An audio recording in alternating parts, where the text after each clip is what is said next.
Eu acho que se o Renato sai, aí sim temos um problema gigantesco, porque isso aconteceu em 2021.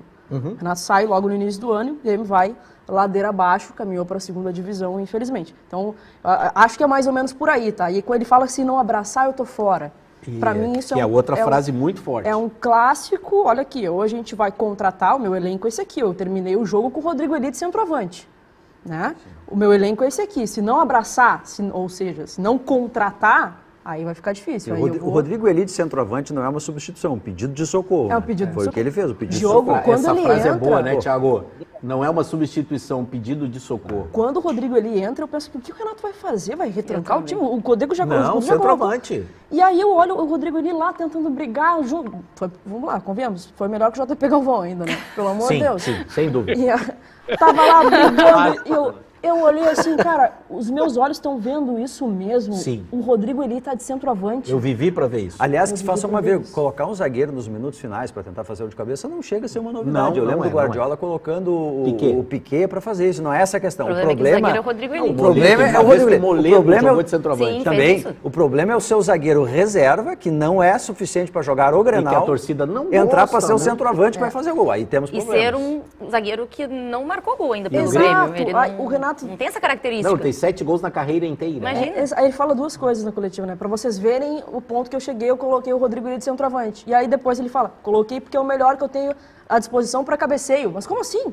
Se o Rodrigo Eli é o melhor cabeceador do elenco do Grêmio hoje, a gente tá com um problema muito grande. Muito. Thiago, o Renato nessa coletiva especificamente, ele pisou um pouco mais no acelerador, né?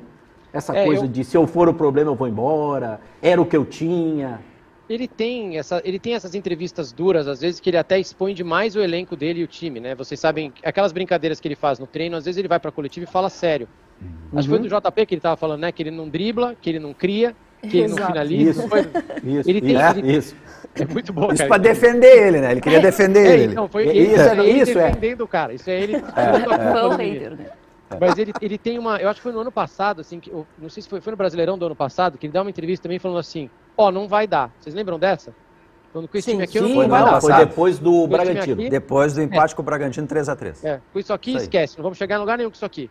Tipo, colocando todos os caras no varal mesmo, né? Expôs o time inteiro.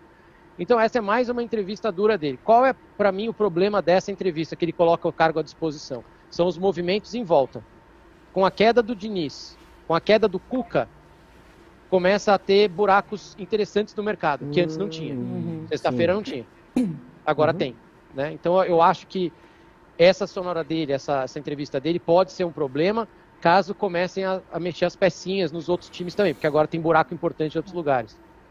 E agora tem um tricolor que ele pode continuar morando no Leblon. Mas eu te Fluminense em Rio de Janeiro, Mas já é identificado também com a torcida. Ele vai encontrar o Thiago Santos, Diogo Barbosa. Diogo Barbosa, mano, ele vai estar em casa. Mas eu não consigo ver o Renato Douglas fora Costa. do Grêmio. Douglas Costa. Trocando por outro time. A não ser pelo Renato se demitindo. Eu não consigo ver um dirigente no Grêmio tendo coragem de demitir a estátua. É muito pesado demitir o Renato no Grêmio. Coragem, eu não tenho dúvida nenhuma. Não é pouca coisa, sabe? Ele que vai embora. E inclusive eu acho que o Renato não é o maior culpado por esse momento. Ele pode ter seus erros, ele tem escolhas individuais que podem ser equivocadas. Diogo Oliveira? Eu acho que... Ou quem são? Colocando no caldeirão todo, eu acho que a direção do Grêmio entregou um elenco muito desequilibrado. Só para pegar um gancho, eu com infinitamente menos talento, quem é que perdeu o gol? Muito menos talento que o Thiago Life. Quem perdeu o gol que poderia ter mudado o Grenal? João Pedro, lateral direito. Passe do Cristal. Aí eu tenho uma ideia de que o Grêmio tem um elenco muito desequilibrado. E por ter um elenco desequilibrado, alguns jogadores não podem descansar, não podem rodar, e cansam mais, e aí pode estourar, pode render menos.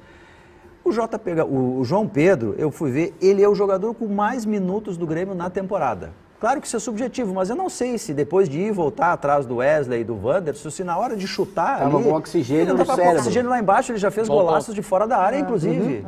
Ele é o com mais minutos no Grêmio. Se não tiver o Diego Costa, não tem ninguém. Tem o Rodrigo Eli, se não tiver o Cristaldo é o segundo que mais joga. E sabe por que ele não joga? Porque se o Renato tira o Cristaldo, o Grêmio não segura a bola, realmente não segura. Sabe outro que joga todas? Vidia Sante.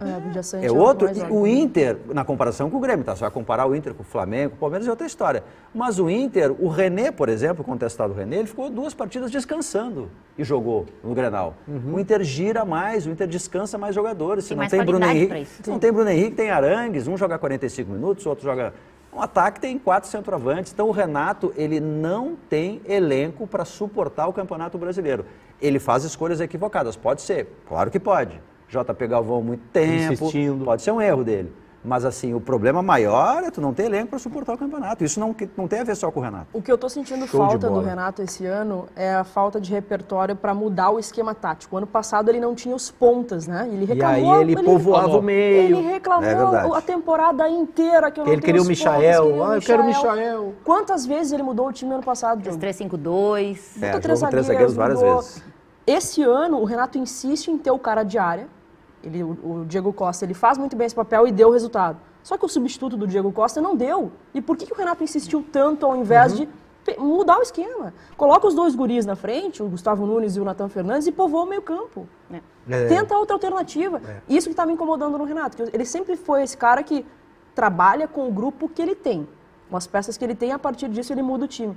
E eu tô sentindo um pouco disso, o Renato um pouco mais criativo esse ano. Thiago, tem uma coisa que tá pegando muito aqui na torcida do Grêmio, que é o seguinte, são as justificativas que o Renato tá dando que não são do campo.